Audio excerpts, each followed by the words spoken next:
Во близина на имотот на Малеш Бреза на влезот во Берово, неодамна е поставена агрометеоролошка станица за заштита на земјоделските култури.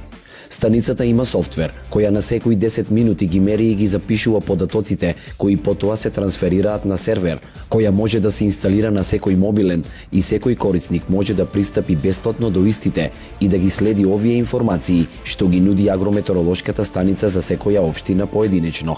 На истата ќе може да се најдат податоци за присуство на полен, реума и мигрена. Оној дел што е за земјоделците, за секоја општина има предвидено соодветна култура и самите земјоделци може да следат кога настанува некоја болест, кога не треба да прскаат, кога треба да се прска. На тој начин ќе ги намалат своите средства, што ќе значи намален трошок за нив и поздрава животна средина. Во секоја општина по една станица ќе биде достапна за еден модел. За прогноза и сите болести кои се вклучени и зависат од временските услови. Вредноста на проектот е 2,16 милиони денари, кои се обезбедени преку програмата на инклузивен и рамномерен одржлив регионален развој и истиот е финансиран од Швајцарската агенција за развој и соработка и Министерството за локална самоуправа. Вакви станици се поставени уште во 11 општини во источно-планскиот регион.